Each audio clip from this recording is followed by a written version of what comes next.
Bene, in questo momento siamo in diretta.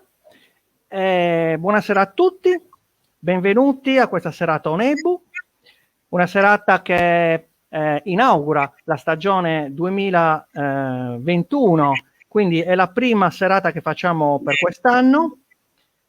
Pierpaolo nella diretta purtroppo non si vede.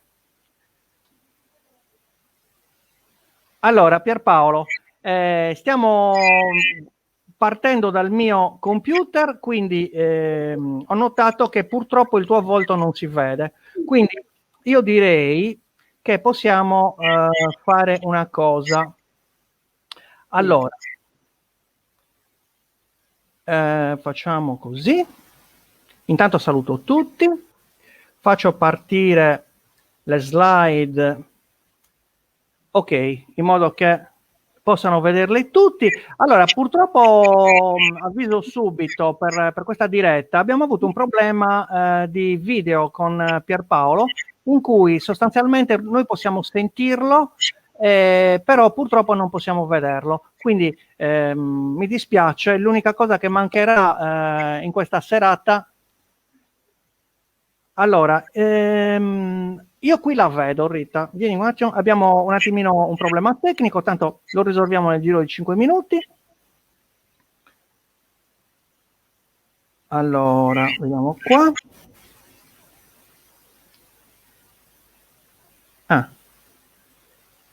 Qui non si vede la diretta. Vediamo un po'. Eccolo qua, a posto. Ok, stiamo risolvendo. Buonasera a tutti. Buonasera a tutti, ci siamo, buonasera. Ok, allora io praticamente vi dicevo che abbiamo un piccolo problemino che purtroppo non siamo riusciti a risolvere con l'architetto Pierpaolo Secci, che è con noi in collegamento. Dovrebbe essere anche nel video, però purtroppo c'è un problema con la telecamera e quindi siamo in collegamento, riusciremo a fare tutta quanta la nostra diretta, quindi tutto quanto il nostro discorso sulle statue di Monteprama. Purtroppo non avremo lo schermo di Pierpaolo perché appunto la telecamera non riesce a visualizzarlo. Allora, facciamo prima di tutto una presentazione di questa serata. Chiedo a Pierpaolo se lui nel suo schermo si vede. Sì, io mi vedo. Ti vedi? Allora, sì. Potrebbe essere un problema del fatto che riesci tu a vedere con la telecamera te stesso, però la trasmissione non viene fatta all'interno dello studio. Comunque, mi dispiace, purtroppo è un problema tecnico, sono i problemi delle dirette questi. Va bene, Pierpaolo. Allora, presentiamo anzitutto la serata. Buonasera a tutti, benvenuti a questa serata Onebu dedicata alla statuaria di Monteprama. Abbiamo la possibilità stasera di affrontare un argomento spinoso, perché i giganti di Monteprama hanno suscitato tantissimi dibattiti, con la collaborazione di uno specialista in un argomento che è l'architettura, che aiuta tantissimo l'archeologia, soprattutto dal punto di vista delle forme, dal punto di vista dello stile, dal punto di vista dei materiali che vengono usati per scolpire appunto le statue. E visto che la statuaria di Monteprama è un qualcosa di straordinario che abbiamo avuto in Sardegna, una scoperta, vi ricordo, della metà degli anni 70, Pierpaolo Secci, che è l'autore di questo libro che vi faccio vedere, la copertina, praticamente ha affrontato la questione Monteprama da un punto di vista tecnico. Lui docente di disegno, laureato in architettura, specializzato in arte e archeologia, quindi è uno specialista del settore. E quando ho ricevuto il suo libro e ho iniziato a sfogliarlo, mi sono reso conto che l'argomento veniva trattato da un punto di vista diverso da quello che diciamo da quello che seguiamo noi studiosi di archeologia, perché lui ha fatto un lavoro certosino dove ha preso in esame tutte le statue che rappresentavano guerrieri fin dall'epoca dei Sumeri. Pierpaolo, vorrei anzitutto, prima di iniziare questa nostra trasmissione, anche se noi non possiamo vederti, però possiamo perlomeno sentirti, ti chiedo, queste statue che tu hai esaminato, come mai ti è venuto in mente di fare questa ricerca proprio sui guerrieri antichi, sulla statuaria dei guerrieri? Allora, il taglio, l'approfondimento è duplice perché contempla innanzitutto un panorama storico-artistico orientato verso il Mediterraneo orientale dal 2500 a.C. fino al 500 a.C. Questo è il primo. Poi, sulla base dei risultati che ho acquisito attraverso questo approfondimento, ho capito che dovevo tornare verso contenuti fondamentalmente più legati alla tradizione delle antichità sarde della nostra isola, così come diceva Lelio, autoctone, a queste matrici che sono più legate alla nostra, diciamo, preistoria. E da allora mi sono reso conto che il taglio cambiava, mentre in Oriente si rappresentava il regnante, si rappresentava il re, le personalità, diciamo, eminenti, univoche dello Stato, della città. Invece in Occidente si rappresentava che diciamo, un ambiente dove il villaggio la fa da padrone, mentre in Oriente la città la fa da padrona. In questo campo allora ho visto che c'era questa, direi, costante, che era la rappresentazione del guerriero. Il guerriero, fin dalle remote, diciamo, statue menhir, va avanti lentamente secondo una scansione che poi ci porterà alle nostre, anche alle nostre statue di Monteprama. E da questo... Ok, fermati che poi entreremo nel dettaglio, quindi vedremo proprio nel dettaglio una per una le varie forme d'arte che tu hai trovato, perché nel libro lo spieghi molto bene, fai un confronto, diciamo che passo passo ti porta fino alle statue di Monteprama, però ho visto che hai esaminato anche le statue etrusche, le statue greche, quindi ci sarà da divertirsi in questa serata e ti farò tantissime domande, Pierpaolo. Allora, vediamo anzitutto di fare una prima panoramica sul sito di Monteprama, quindi inizierò io a far vedere qualche slide in modo che chi ci ascolta ha la possibilità di inquadrare questo scavo, inquadrare questi giganti e capire insomma di che cosa andiamo a parlare. Allora, anzitutto c'è da dire che le statue di Monteprama sono state scavate negli anni 70, verso la metà degli anni 70, da diversi archeologi. Le ha affrontate Alessandro Bedini, che ha fatto lo scavo a Monteprama dove ha trovato una necropoli. Poi successivamente sono stati chiamati altri archeologi, ad esempio Carlo Tronchetti, che è stato colui che diciamo ha fatto le scoperte più eclatanti del sito di Monteprama in campagne di scavo insieme ad Emina Usai, nelle quali sono riusciti a tirar fuori tantissimi frammenti di queste statue, perché le statue bisogna sapere che sono state trovate distrutte, e nel centro di restauro di Lipunti nel giro di qualche anno, con un lavoro veramente complicato e fatto a regola d'arte, gli specialisti sono riusciti a ricostruire dei personaggi. Qui abbiamo una ricostruzione delle varie figure che sono saltate fuori da questo scavo e vedete subito, partendo dalla sinistra, la statua di un spadaccino che ha questo scudo rotondo che ricorda molto diciamo, lo stemma del Banco di Sardegna, con questo elmo con le corna a punta in posizione retta. Noi poi con Pierpaolo parleremo della posizione statica, della posizione frontale, avremo modo di vederle nel dettaglio le statue. Poi la seconda, sempre da sinistra, è un cosiddetto pugilatore, quindi un personaggio rappresentato con un gonnellino che finisce a V nella parte posteriore e ha uno scudo sulla testa. Delle lunghe trecce invece che fuoriescono dalla calotta, diciamo, che ricopre la testa, le hanno un po' tutti i personaggi. Vedete anche lo spadaccino. Qui abbiamo poi la terza figura, che è un altro guerriero, quindi un personaggio che pare che abbia questo scudo arrotolato nella parte anteriore ed è diciamo abbigliato come il pugilatore precedente, però è in posizione di riposo.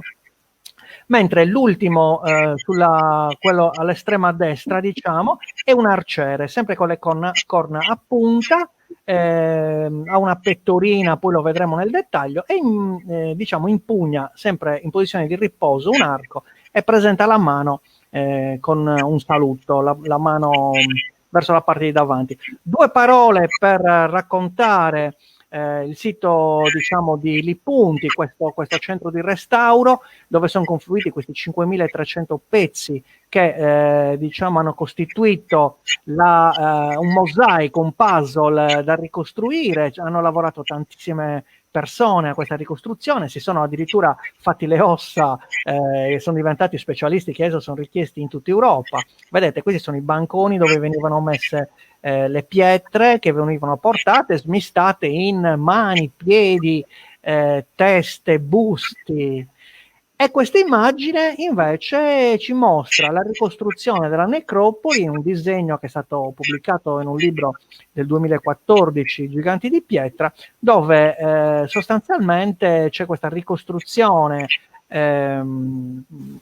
diciamo, fatta realisticamente. Probabilmente si presentava proprio in questo modo: un viale funerario monumentalizzato con delle statue, e intorno a queste si trovavano anche dei, diciamo, modelli di nuraghe a una torre o a più torri, che sostanzialmente servivano proprio per arricchire questo monumento, questo campo nel quale erano, diciamo, stati sepolti questi personaggi.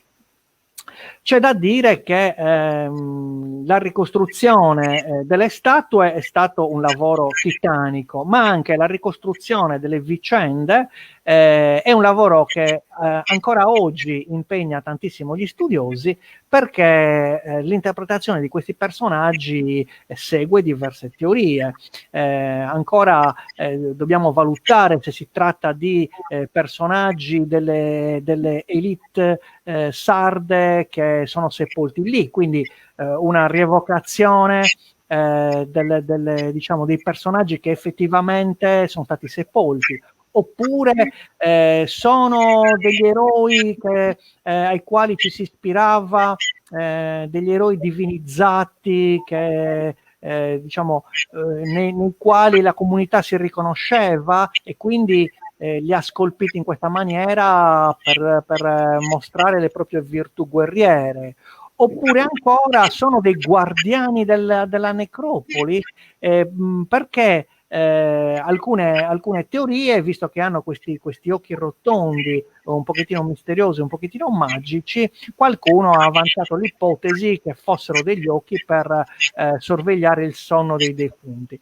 Ecco, le statue, come potete vedere nella ricostruzione, adesso sono esposte al Museo di Cagliari e al Museo di Cabras, presentano appunto dei personaggi a grandezza reale, sono alte fra 1,80 m e 2 metri. Poi in questo entreremo con Pierpaolo Secci nella descrizione minuziosa, perché lui addirittura le ha misurate in maniera scientifica. Qui vediamo appunto un pugilatore, uno spadaccino col suo scudo. Gli scudi sono stati ricostruiti poi al Centro del Restauro di Roma. Vediamo altre forme. Ecco, queste sono le statue che ci sono al Museo di Cagliari. Vedete un pugilatore e un arciere. Nell'arciere si nota chiaramente le treccine che scendono sul petto, questa pettorina, diciamo, quadrangolare, l'arco che presenta delle decorazioni geometriche, e quindi Ricordo ancora che 10 anni fa si discuteva tantissimo sulla cronologia di queste statue. Adesso gli archeologi, diciamo che hanno trovato un sentiero comune che vede le statue prodotte intorno all'800 a.C., diciamo mezzo secolo in più, mezzo secolo in meno. Ciò che rimane in dubbio con questa necropoli di Monteprama è il fatto che questi personaggi che ci sono sepolti, cioè i veri e propri defunti, in base alle analisi ossee e alle analisi, diciamo, che hanno fatto gli specialisti, gli antropologi, sono da retrodattare al 1100, anche qualcuno del XII secolo a.C. Quindi la ricostruzione di questo cimitero possiamo riassumerla in questa maniera.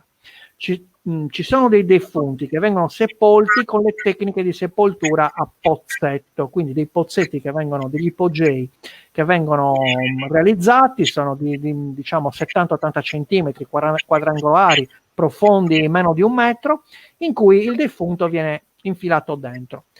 Questa tipologia di sepolture poi nel corso dei secoli cambia, perché iniziano questi pozzetti a essere rivestiti con delle lastre in arenaria, poi essere rivestiti e coperti con altre lastre, quindi vedete la tipologia funeraria che si evolve, che si modifica, fino al momento in cui una delle comunità che viveva nella penisola del Sinis decide di monumentalizzare la necropoli e quindi fa realizzare queste spettacolari statue in arenaria gessosa, che è un materiale locale. Le cave dalle quali provengono queste statue sono conosciute, e inizia questo lavoro straordinario di realizzazione di statue che fino a quel momento si erano viste soltanto in Egitto.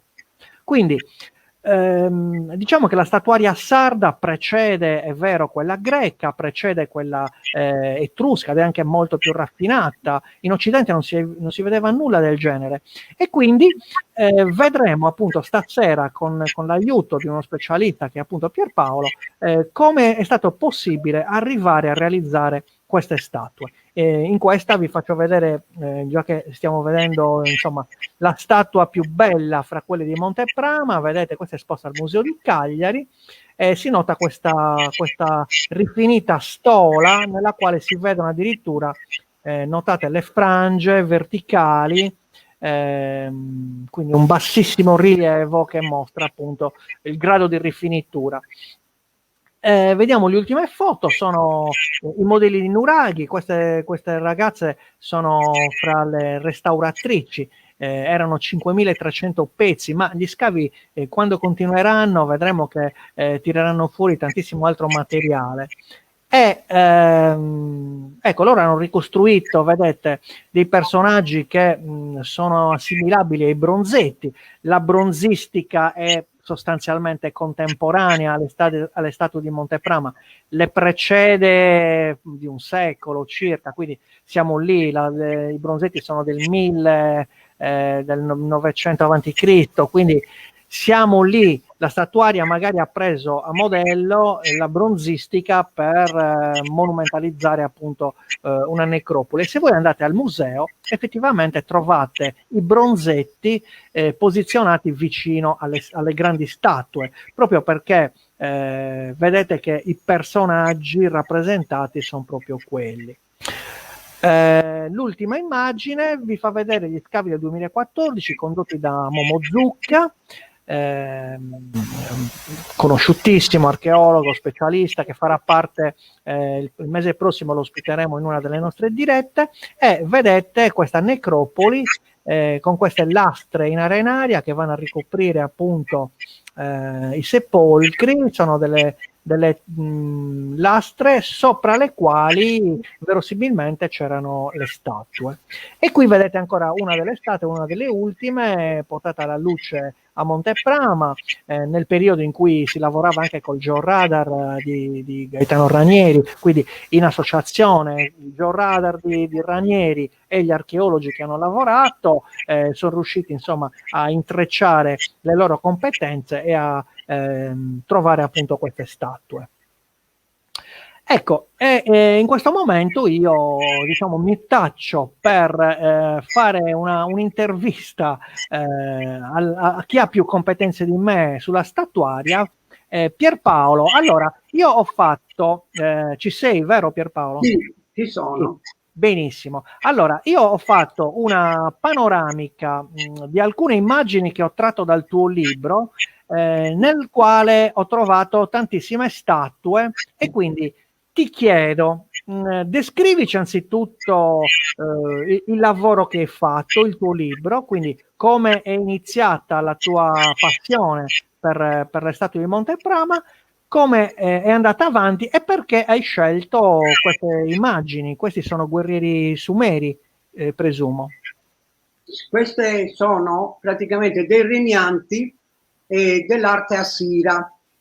Sono statue, le prime due, che sono la cronologia che tu hai esposto poc'anzi, dovrebbero essere contemporanee alle statue di Monteprama, perché sono datate, il sovrano, praticamente abbiamo Assurbanipal e la statua di Sarmasar, le prime due, sono del IX secolo avanti Cristo.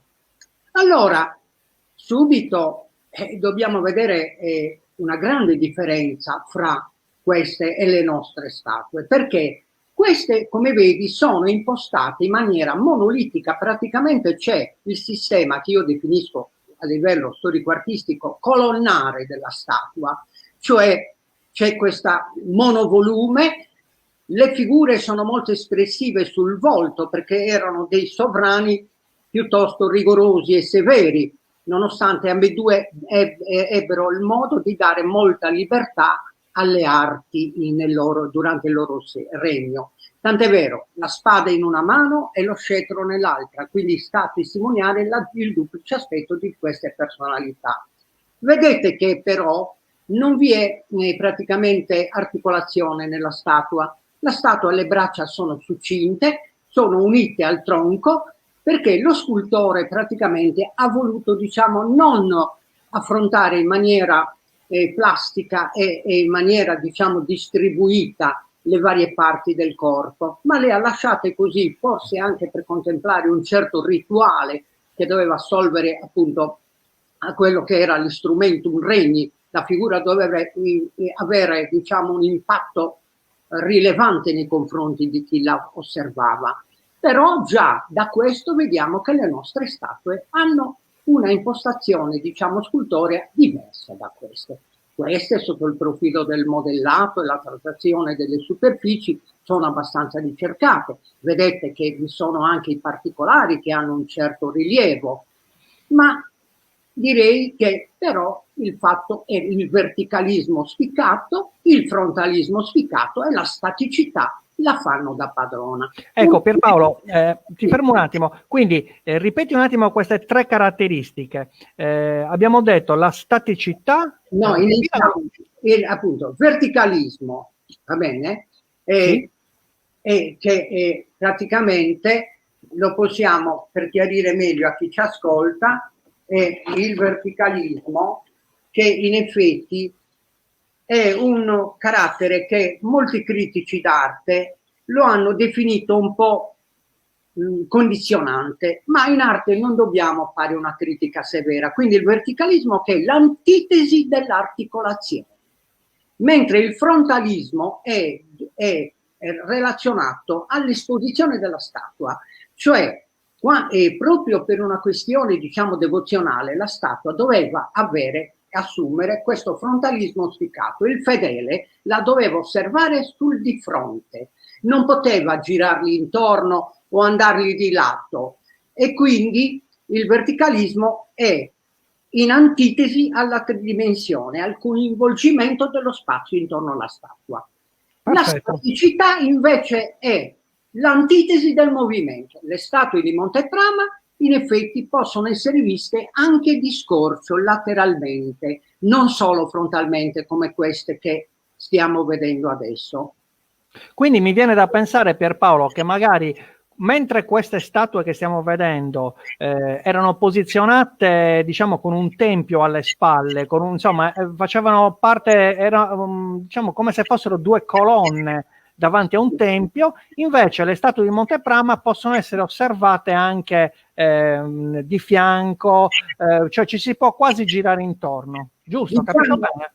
Diciamo che in effetti si dice che la scultura è un'arte che completa un'altra arte, cioè l'architettura. In effetti queste statue probabilmente avevano una quinta architettonica sul retro e si vede chiaramente.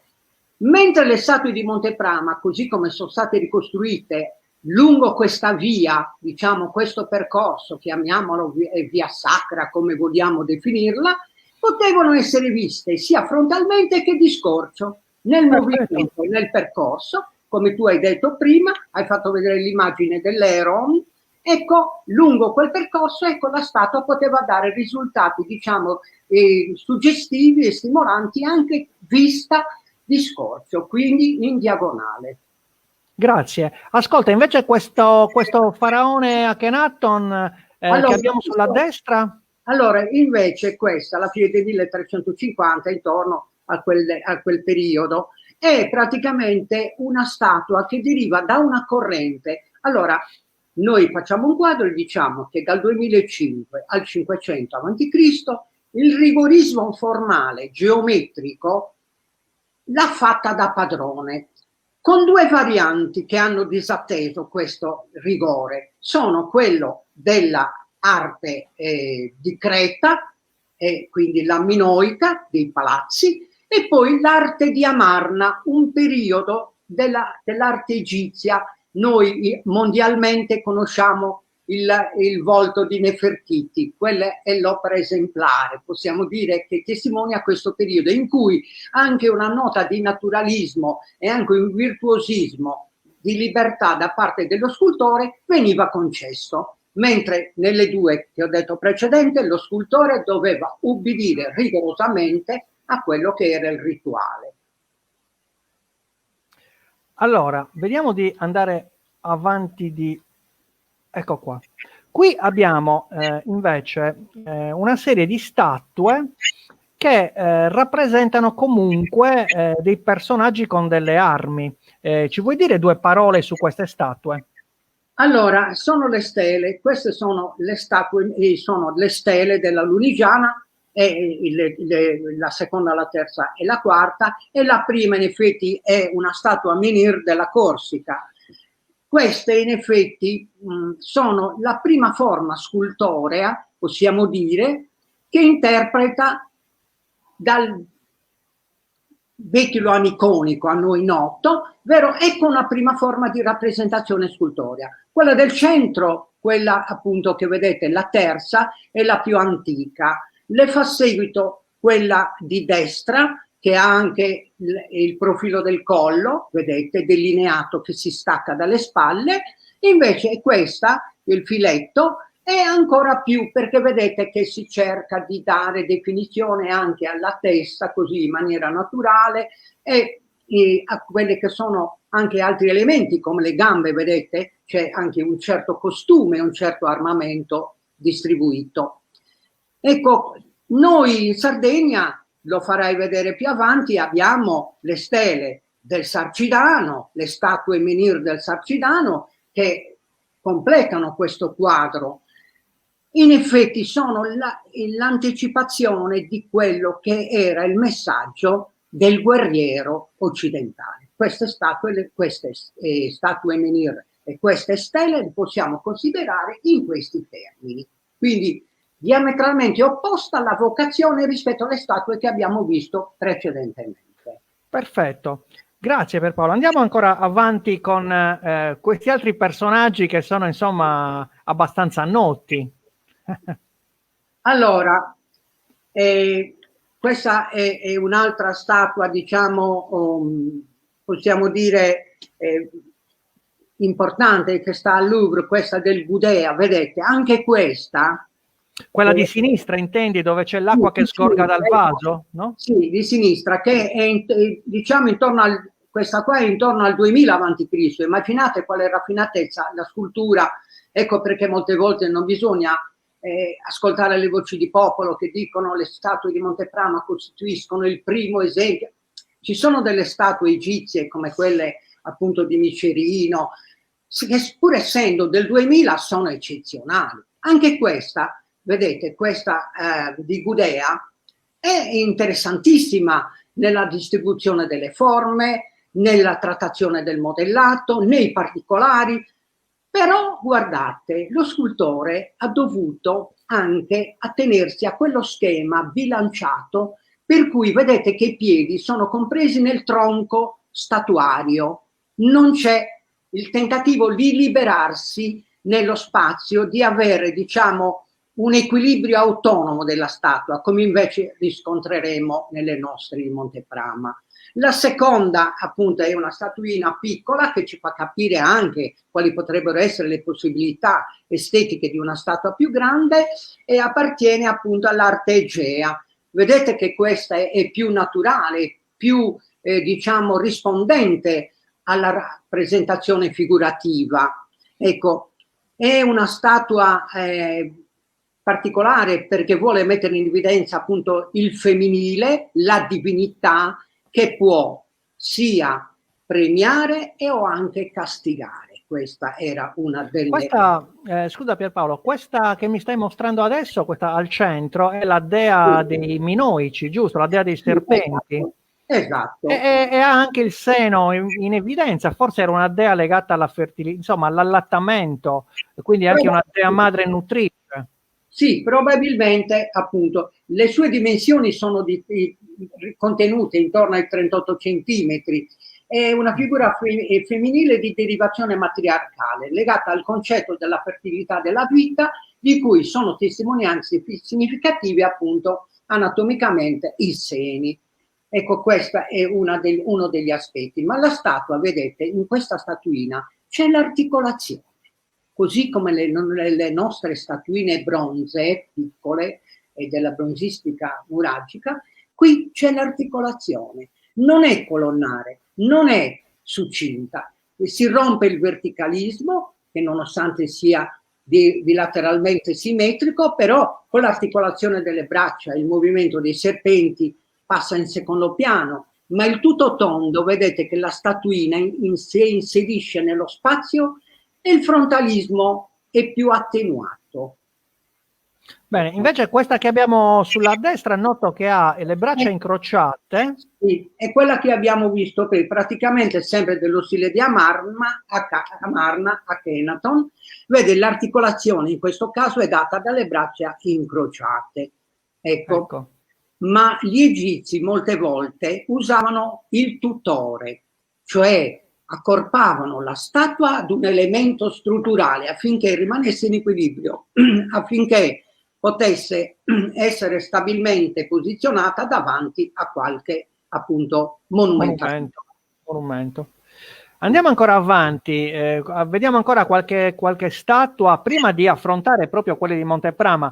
Io sto cercando di portare avanti un discorso che mostra che cosa succedeva al di fuori della Sardegna, cioè vediamo delle statue e cercheremo poi di concludere, di andare alla sintesi con le statue di Monteprama, però abbiamo già un'idea di che cosa avveniva nel resto del mondo. Ecco, parlarci di queste altre statue. Allora, un paio l'abbiamo già viste. Due ne abbiamo già viste, no? Quelle centrali, le abbiamo commentate poco fa. La prima, ad esempio, è quella che viene riportata anche su libri dagli archeologi, giustamente, ed è il sovrano del Vitacusi.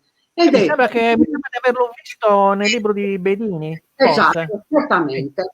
Ed è del IX secolo, viene così datata al IX secolo avanti Cristo. Contemporanea alle statue di Monteprama, grosso modo. Però se noi leggiamo sotto il profilo appunto statuario, vediamo che si nota un rilievo dall'effetto schiacciato.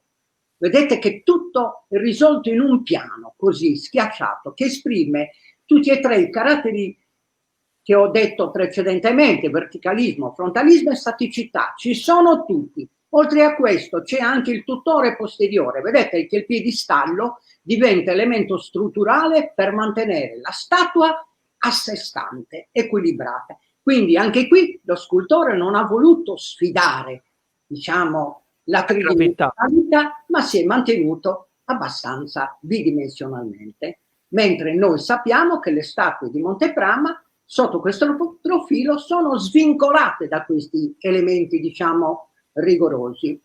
E nonostante tutto, in questa c'è una cura dettagliata, descrittiva dei particolari, che poi, guardando, prendono il sopravvento sul tutto. Ecco, anche la cura del particolare può essere un elemento che attenua l'importanza di altri fattori propri della statua, come ho detto appunto la tridimensione, il modellato, il gioco di luci ed ombre. Ecco, quindi dobbiamo anche stare attenti, perché il particolare è molto importante, ma non la deve fare da padrone nella descrizione della statua. È un elemento che arricchisce l'iconografia, però non è fondamentale. Ok, invece no, la al suo giusto posto. Invece la Dama di Auxerre?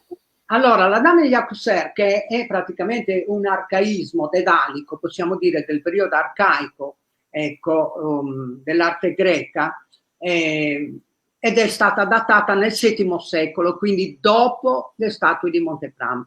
La Dama di Auxerre, vedete che l'articolazione è presente soprattutto nelle braccia, nel volto, nella capigliatura, nel tronco, la vita. La parte inferiore giustamente è più omogenea, vedete, è più contenuta, però con un buon effetto di tutto tondo. Vedete le luci e le ombre come sono ben distribuite, mentre nella prima, guardate, non ci sono effetti di luce e ombra, soltanto lievemente nelle ascelle oppure nelle gambe, diciamo, sotto la veste. In questa voi vedete come lo scultore ha agito con le sue capacità espressive tridimensionali, creando il volto, anche se leggermente geometrizzato, la conciatura simmetrica dei capelli, poi le spalle, lo scialle, vedete il tronco, i seni, la vita succinta, i piedi che pur vengono fuori, vedete, in maniera, ci fanno intuire la corposità che lievemente viene anche delineata nella parte inferiore della statua, come se al di sotto della veste si sentono presenti i due arti inferiori. Un caposaldo, questa è un'opera di importanza possiamo dire. Arriviamo al guerriero di Capestrano. Ci stiamo avvicinando molto alle nostre statue di Monteprama. Certo, ad esempio il Kouros aspetta, per i non addetti ai lavori, il Kouros è una statua greca, la vedete sulla sinistra, mentre a destra c'è il guerriero di Capestrano. Allora, il Kouros sono due praticamente, sono due statue gemelle che sono al museo di Delfi in Grecia, vicino nel paese che sta a fianco al santuario di Delfi. Questi due Kouros, che sono arcaici, del periodo arcaico, praticamente hanno il verticalismo, hanno la staticità, hanno gli elementi appunto condizionanti, la libertà diciamo figurativa, però anatomicamente si cominciano a delineare in maniera diciamo abbastanza confacente la natura, la naturalezza. Ecco, vedete, diciamo che sono realistici, hanno un aspetto, diciamo, la classica statuaria greca successiva. Perché il percorso è quello che man mano porterà poi alle statue, diciamo, del repertorio preclassico e classico. E questo vedete, ci sono dei fattori che i critici d'arte hanno detto è lievemente sproporzionata, ci sono forzature, ma questo è lo scultore che ha voluto dare questa forza, questa questa caratteristica così rilevante alla corposità di questi due gemelli che hanno le mani, vedete, succinte. La leggenda dice che portassero la lettiga della madre al tempio di Apollo. Ecco, una sorta di due barellieri che stanno trasportando. Esatto, questa è la leggenda, ma è molto calzante, cioè queste due figure uguali che in fondo portavano la loro madre in una lettiga per guarirla al tempio di Apollo a Delfi. E la divinità ha guarito la madre, ma ha pietrificato loro due. Noi ne vediamo solo uno in questa immagine perché non ci stavano tutti e due. Invece il guerriero di Capestrano che c'è sulla destra, che diciamo lo vediamo sia frontale sia dalla parte posteriore, vedo che ha questi due tutori che sorreggono meglio la statua. Sì, il guerriero di Capestrano è uno dei, possiamo dire, una delle statue, direi, più insigni della statuaria italica. È veramente una statua eccezionale che praticamente, essendo anche un po' più recente, è venuta dopo le statue di Monteprama, ed è una statua che è stata definita dagli studiosi una statua funeraria proprio, perché sembra che fosse posizionata in sommità ad un tumulo, ecco, con questa vocazione di carattere funerario. Vedete che porta delle, oltre diciamo l'articolazione figurativa, che poi molti hanno pensato i tutori perché c'era una carenza statica nella statua, però c'è anche un significato rituale, che ci sono delle statue, delle lance scolpite in questi due tutori a fianco, vedete? Ecco, Noi non le vediamo, ma ci sono delle lance. Inoltre, lo scultore praticamente ha fatto ricorso a un escamotage per... ho capito perfettamente. Però queste due ante possiamo dire che contengono la statua, sono state anche interpretate in maniera, siccome è un tema funerario, il tema del trapasso, che è stato anche curato da moltissimi scultori, una porta tra l'aldilà e la vita, diciamo, terrena. E anche questo motivo è un motivo importante, interessante di questa figura, che in effetti sembra che transiti in questi due antefisse, così che gli sono presenti. Attenzione che il costume, tutti gli elementi che sono stati inseriti, l'armamento, sono di derivazione celtica. Anche lo scudo, che infatti gli studiosi hanno detto che quello che porta sul cappello non è un cappello, ma è lo scudo, scudo del guerriero. E quindi vedete come nella zona, diciamo, nella zona dell'Italia centrale, fino a quella zona si è spinta l'influenza celtica. C'è stata questa, ecco, con che cosa? Soprattutto con il tema del guerriero. E questo in Italia è il guerriero per eccellenza, che ha, diciamo, prima della comparsa dei guerrieri di Monteprama, ha costituito il caposaldo di questo genere scultoreo. Bene, passiamo ai nostri personaggi, diciamo alle nostre statue. Adesso abbiamo anche questa panoramica che ci hai mostrato, serve anche per far abituare l'occhio dell'osservatore, quindi anche dei non addetti ai lavori, a percepire i vari dettagli di queste statue. Allora, prima di entrare nella spiegazione dei quattro personaggi che vediamo, sono naturalmente i disegni, vuoi raccontarci le fasi di lavorazione di uno scultore? Cioè, uno scultore si trova davanti a una roccia, ecco, in quel momento lui deve vedere all'interno di questa roccia una forma che dovrà realizzare, ma parte diciamo improvvisando. È una domanda provocatoria perché so bene cosa vuoi dirmi, oppure lo studio ce l'ha bello progettato nella pietra? Raccontaci un po' come avviene la formazione della scultura. Allora, innanzitutto le statue di Monteprama non sono frutto della cosiddetta tecnica dell'ideare facendo, viene definita così dagli storici dell'arte. No, assolutamente no. e neanche frutto di improvvisazione, perché non per denigrarle, perché l'improvvisazione è un percorso dell'arte, riconosciuto anche dalle avanguardie moderne, oppure l'estemporaneità, fin dall'uomo preistorico che in maniera estemporanea disegnava nelle grotte, ecco, non è che lo faceva di getto, perché non era condizionato da altre forme così moderne come siamo noi e riusciva a dare naturalezza alle sue rappresentazioni. In questo caso noi dobbiamo dire che il problema era quello di riportare a dimensione naturale e anche qualcosa in più la così, tematica dei piccoli bronzi nuragici. Okay. Quindi l'artista si trova, e il passo è ampio nel passare da un modellino di centimetri ad una statua di questa levatura. E quindi come possiamo pensare che lo scultore o gli scultori o lo scultore e i suoi aiuti potessero riuscire senza supporto preliminare a realizzare opere di questa caratura? È impossibile. Io, diciamo, mi sono a volte un po' così amareggiato quando ho sentito certe affermazioni. Gli artigiani di Monteprama avevano una buona mano. Se io dicessi a un archeologo che porta avanti uno scavo che ha una buona mano, come minimo mi farebbe correre.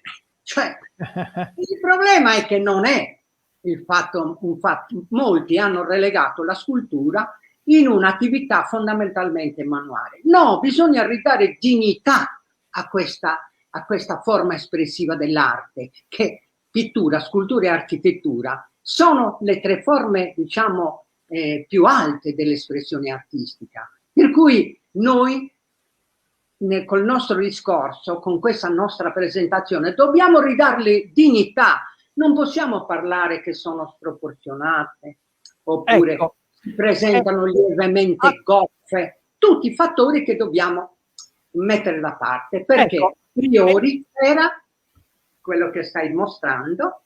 Sì, prego. Sì, appunto, c'era un progetto che tu hai studiato accuratamente. Ecco, di questo volevo parlarti. Qui entriamo proprio nel campo specialistico tuo. Cioè, tu hai trovato un sistema, non è che l'hai trovato tu, esiste da millenni, è quello della quadrettatura, però tu in base alla quadrettatura della pietra hai fatto delle scoperte notevoli, perché hai trovato l'unità di misura dei scultori di Monteprama. Diciamo che io sono stato aiutato da due studiosi, Sainz, uno studioso che ha approfondito questo tema, e anche uno studioso inglese che ha parlato delle proporzioni, però diciamo delle unità, diciamo, nella statuaria egizia. Attenzione. Siccome io purtroppo sono stato anche stimolato dall'assenza dell'arte egizia, da qualsiasi, diciamo, contestualizzazione della nostra isola. Soltanto l'archeologo di Monastir, Giovanni Ugas ha avuto il coraggio di andare, diciamo, dritto verso un tipo di ricerca che ha poi mostrato dei frutti notevoli. Io spinto e stimolato anche da queste ragioni e anche nel sapere che era impossibile che lo scultore, l'artigiano cosiddetto di Monteprama, con lo scalpello riuscisse. È uno studio che parte da prima dell'operazione scultorea. Addirittura lo scultore dava le pertiche in cava per cavare il blocco, dava le misure. Lo sappiamo, è sempre stata così, non è che gli davano un blocco e lui adattava il suo soggetto a quel blocco, ma per carità, erano anche rigorosi, davano le misure. Allora, le misure nascono proprio da questa, diciamo, impostazione, questo ordito geometrico-matematico quadrettato che è legato all'antico canone egizio. Va bene, in Egitto c'erano due canoni, quello antico, ecco, e quello più usato, ecco, mentre quello tardo è usato soltanto dalle dinastie, diciamo, più tarde. Questo veniva usato sia per la pittura, sia per il rilievo diciamo come bassorilievo, alto rilievo, incisioni, e sia anche per la statuaria. Quindi nella statuaria, soprattutto perché nella statuaria c'è un indice di difficoltà notevolissimo, non si può, se si toglie troppo la scultura veniva distrutta, veniva frammentarizzata, non esistono statue malfatte. Ecco, l'artista ci teneva a riuscire a rappresentare quello che aveva prefissato. Questo ecco, quindi, aspetta Pierpaolo, giusto per capirci, quindi nel momento in cui viene estratto diciamo un blocco parallelepipedo di arenaria gessosa, perché qualcuno mi ha chiesto che materiale fosse quello delle statue di Monteprama, è arenaria gessosa della zona proprio della penisola del Sinis. Quindi diciamo che cavavano questo parallelepipedo, una volta estratto il parallelepipedo lo quadrettavano, cioè disegnavano quadretto per quadretto con una misura ben precisa tutte le varie parti sia frontali che laterali che posteriori di questo blocco, giusto? Cioè, almeno due, frontale e laterale, erano necessari per operare, perché lo scultore doveva superare le problematiche d'angolo della parte angolare del blocco, che era la parte più difficile da risolvere. Quindi aveva bisogno di questo tracciato preliminare fatto sul legno, delineato sulla faccia del blocco, ecco, che lo guidasse nella rappresentazione figurativa della statua. I tempi attuativi sono diversi, perché c'è una fase preparatoria, che è questa di cui stiamo parlando adesso, che consentiva allo scultore di agire senza dover incorrere in problemi. Soprattutto le statue di Monteprama, che hanno l'articolazione. Immaginate svuotare, quando si parla di scalpello, lo scalpello c'è solo nella prima e nella seconda fase. Poi dopo avviene una fase scultorea propriamente detta, leggera, raffinata, dove venivano, diciamo, scavate le masse della pietra lentamente e con delle, direi, degli strumenti di misura che potevano man mano guidare l'artista nel suo lavoro. Quindi fase elevare e definizione delle masse, fase scultorea di sbozzatura, poi abbiamo la fase scultorea propriamente detta, poi abbiamo la definizione della statua, ecco, con anche diciamo la parte partiva dall'alto verso il basso innanzitutto.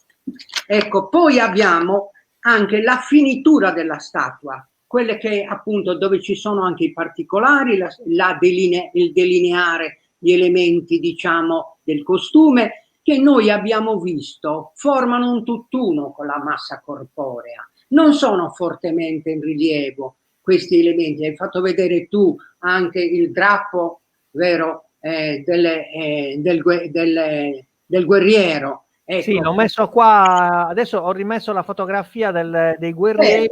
Sì, parliamo della stola sotto lo scudo, sì, il guerriero spadaccino. Ma questa è qualche millimetro dice in rilievo, per cui ecco la preziosità nella fase finale, la preziosità, quasi un'opera di Cellini, possiamo dire.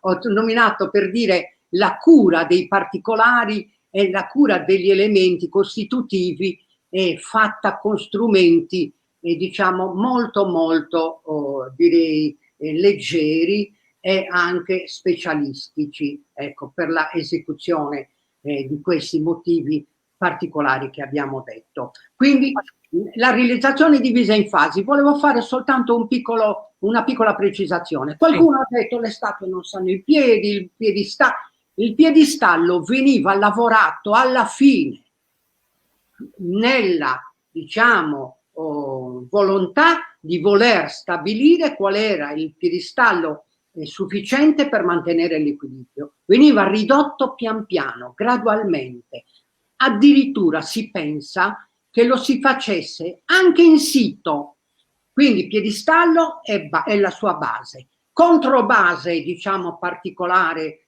e staticamente perfetta, e la statua veniva appoggiata.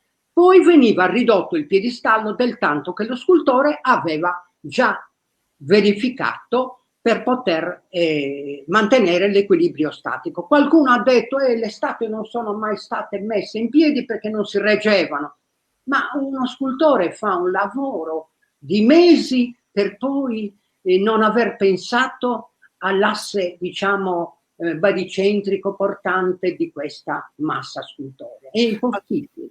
Ascolta Pierpaolo, c'è una domanda qui che mi fanno, Uliana, mi dice se per scolpire usavano quadrettare il blocco, per quale motivo hanno deciso di rappresentare le statue con le gambe tozze?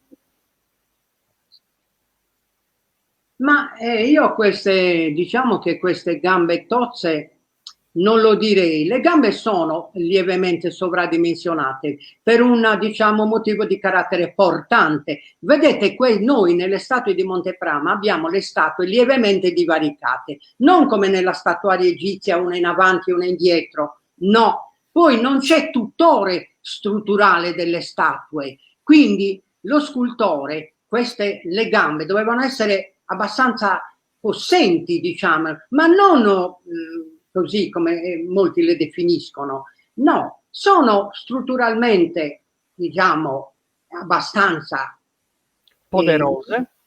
poderose, ma non costituiscono un elemento, diciamo, di incertezza. C'è sempre una certa, diciamo, decisione e un motivo anche in questo fatto. Perfetto. Ascolta, volevo farti un'altra domanda. Questa è un pochettino più tecnica, quindi ti chiedo di parlare come se noi fossimo dei tuoi allievi.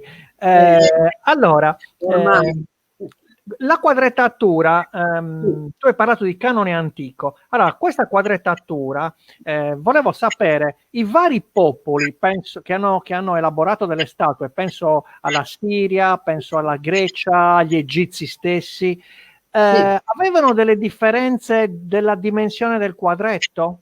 Allora, devo dire una cosa, a seconda della regione ci sono differenze. Ad esempio, se dovessimo prendere il piede, l'ho precisato nel mio libro, in Egitto, nel Nuovo Regno, aveva una misura. Poi in Grecia, ad Egina, quindi nel periodo arcaico, aveva un'altra misura. Nel periodo classico anche un'altra misura. Quindi c'è un processo di, possiamo dire, normalizzazione di queste misure man mano che andiamo avanti nella storia, fino ad arrivare alla misura ideale, quella misura d'uomo che è rappresentata, diciamo, nella statuaria classica di Fidia, Policleto, Isippo, ecco. Si parte come misura, io ricordo, vabbè, il piede, il cubito, il pugno. Dacci un attimo delle indicazioni per capire come si è arrivati a queste misure. Allora, innanzitutto dobbiamo dire questo. Dobbiamo dire che le misure fondamentali con le quali l'uomo stabiliva dei rapporti con gli oggetti fin dalle epoche remote sono fondamentalmente due, ecco perché diciamo antropometriche. Una è la mano e una è il piede. Da questo non si toglie, fino al 1800 c'erano queste misure. Se andiamo noi in Piazza del Carmine, dove c'è il CIP, da dove inizia la strada Carlo Felice, lì ci sono addirittura le misure, dove c'è una misure anche di queste, diciamo, storiche. Andando lì uno guarda e vede come misura e lì le varie, quindi le misure erano tutte desunte dal corpo umano. Noi ad esempio abbiamo visto che la minima era il dito era la misura minima, misurava in termini attuali, ricondotta alla misura odierna nostra, 1 centimetro e 87,87, quasi 2 centimetri. Io ricordo il pollice che invece è 2,5, qualcosa di... Esatto. Poi abbiamo 4 dita, formavano il palmo, e non dobbiamo confondere il palmo con la spanna, perché noi da ragazzini facevamo i palmi per giocare a birille, ma quello non era il palmo. Il palmo sono le 4 dita della mano, senza il pollice. Sì, perfetto, quello. Poi cosa succede? Che tra queste prime misure ci sono dei rapporti. Tra il pugno, ad esempio, e il palmo c'è una relazione di 4/3, per cui prendendo un palmo che è 7,48 moltiplicato per il numero 1,33, che è il periodico che ne deriva da 4/3, abbiamo il pugno che è 9 centimetri, 9 centimetri,95, praticamente è quasi 10 centimetri il pugno. È l'unità di misura del quadretto che voi vedete qua. Vedete che c'è 9,96 il pugno. Cosa succede? Che è un sottomultiplo che poi determina la misura portante di questa, diciamo, classificazione, che è il cubito. Abbiamo 4 pugni e mezzo, 44,5, 8, un cubito. 2 cubiti, 9 pugni, e così via. E tornano anche il palmo e anche il dito in questa, diciamo, misurazione. Solo che gli egizi avevano scelto 18 quadretti perché loro intendevano fissare il lembo superiore del 18° quadretto come il lembo del casco della figura o del, diciamo, il cosiddetto elmo, oppure la radice dei capelli del personaggio rappresentato. Io questa misura ho fatto una stadia, ho preparato una stadia e l'ho portata con me al Museo Nazionale di Cagliari, autorizzato dal Polo Museale, l'ho affiancato e ho notato che di tutte le 19 statue presenti, almeno 12 calzava perfettamente. Le altre lievemente, non è una regola che uno può andare, ho misurato, non torna, ci sono 2 centimetri meno, 3. Non è una regola fissa, è un orientamento che non si può disconoscere, perché qualche statua è lievemente inferiore. Ma questo non vuol dire, perché è sempre quella unità di misura che l'ha prodotta, che l'ha determinata. E vedo anche che la quadratura è utile anche per centrare perfettamente l'immagine. Vedo gli occhi, il naso, la bocca, tutto è proporzionato e simmetrico. L'asse di simmetria, giustamente come dici, non entra nella misura la base del piedistallo, attenzione, quella è fuori, vedete, e anche durante l'esposizione museale ho dovuto tener conto degli elementi che hanno i basamenti, diciamo, dell'esposizione.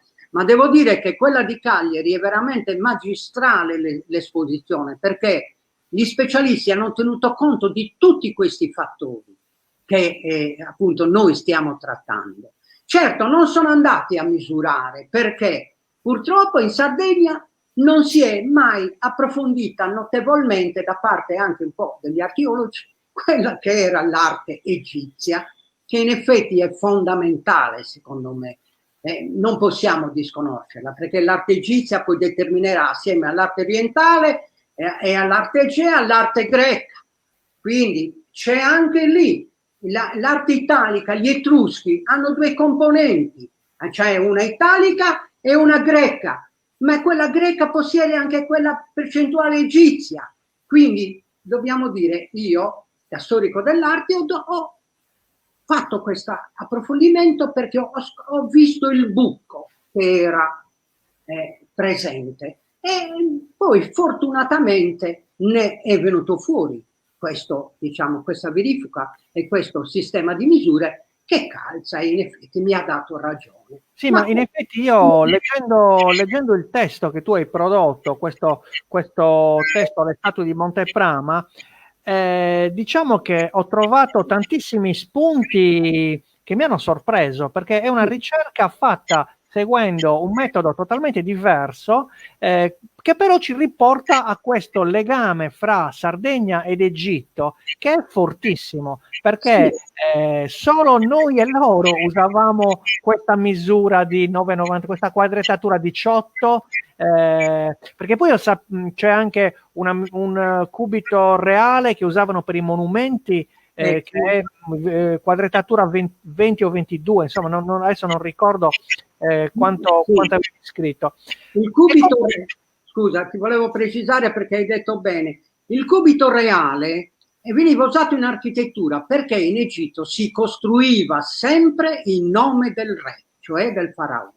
Adesso io mi auguro, perché ho dedicato il libro ai miei studenti e poi alla fine ho messo anche una nota, ho detto le mie intuizioni, le mie, diciamo, prefigurazioni devono essere approfondite dagli studiosi più giovani e chissà che non troviamo delle corrispondenze anche con il cubito reale, oltre che col piccolo e corto, quello che abbiamo analizzato noi. È probabile che ci sia anche nelle costruzioni questa rispondenza del cubito reale.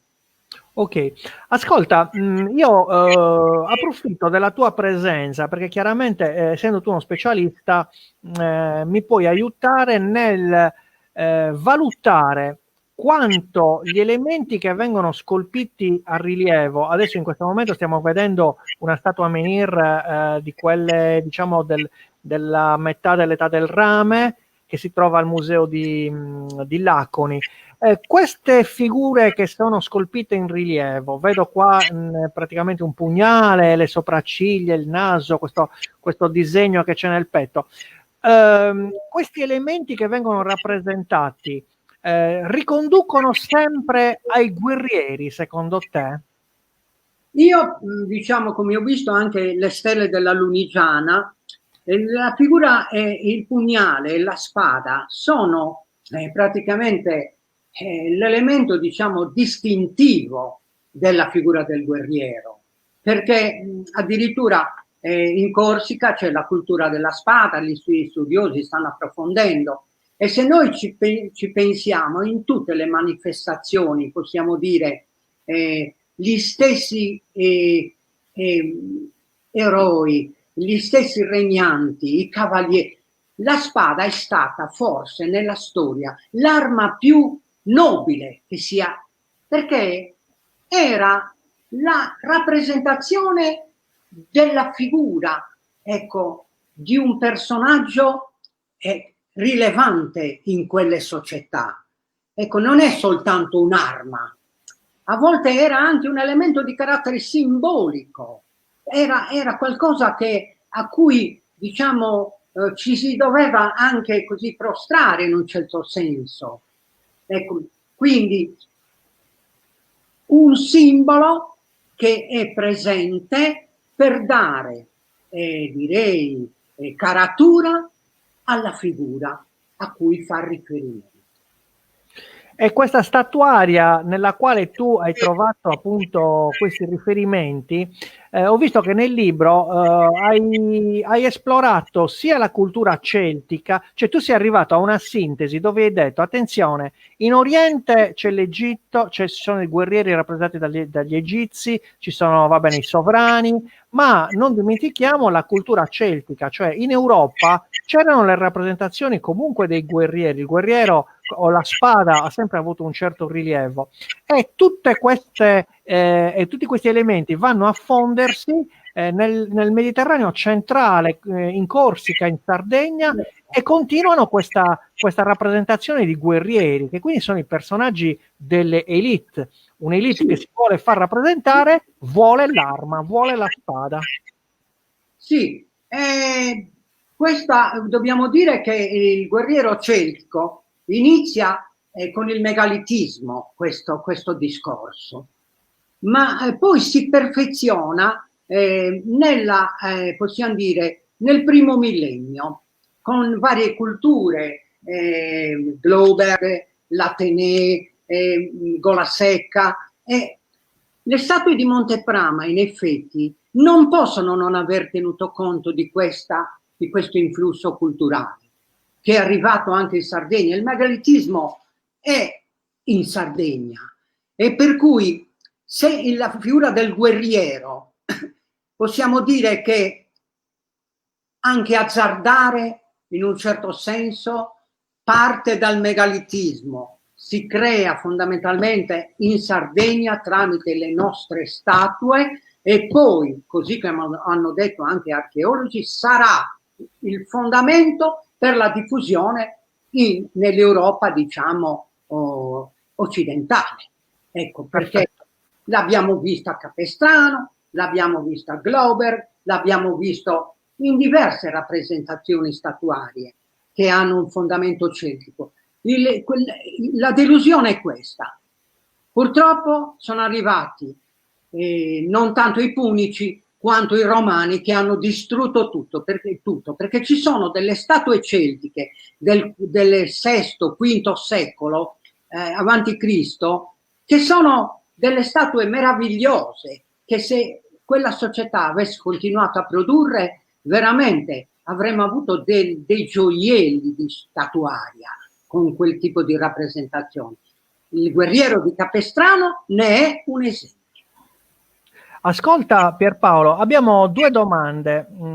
Allora, una ce la fa Gaetano Ranieri, che saluto, l'ho citato prima per i suoi scavi con il suo aiuto col georadar negli scavi di Monteprama, che dice questo: tranne che per l'arciere, che in qualche caso ha la faretra integra, sul dorso le statue restaurate mostrano quasi tutte un dorso piatto. Sì. È possibile che anziché essere in piedi fossero coricate sulle tombe, un po' come, aspetta, te ne faccio vedere una, eccola, vedi questa immagine che ti sto mostrando adesso?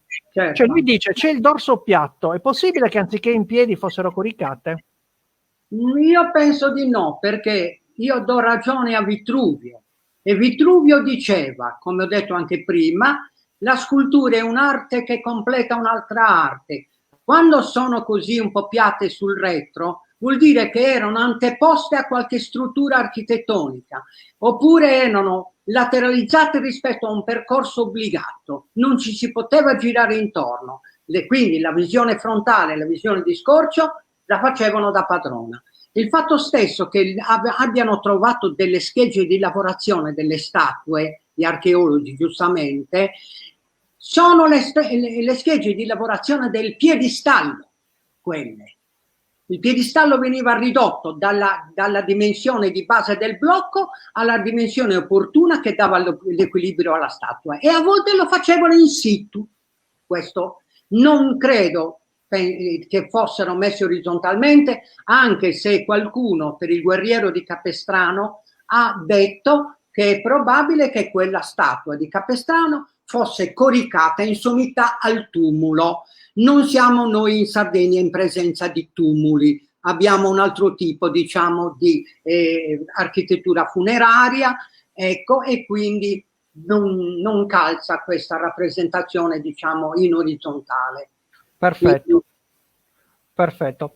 Ascolta, un'ultima domanda Pierpaolo, poi ci congediamo dai nostri ascoltatori perché quest'oretta di racconto è volata proprio velocemente. Allora, ti chiedo una domanda di interpretazione. Tu hai visto tantissima arte e quindi magari ci puoi aiutare. Allora, qui vedi, ho sistemato una delle teste più famose, uno dei reperti più famosi della statua di Monteprama, che è appunto questa bellissima testa di pugilatore. Si nota perché non ha, diciamo, alla testa a forma di calotta, quindi è come se fosse pelato, diciamo, senza un copricapo, e si nota l'unione che aveva con lo scudo che gli sta sopra la testa. Bene, questi occhi concentrici, questa forma del naso con le sopracciglia, a cosa ti fa pensare? Ti sei fatto un'idea?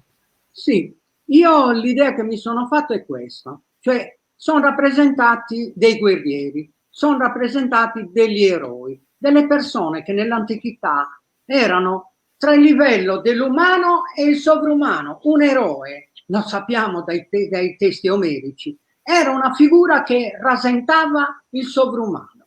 Erano figli degli dei in un certo senso. In questo caso no, perché la nostra civiltà e non aveva questa, diciamo, questa vocazione.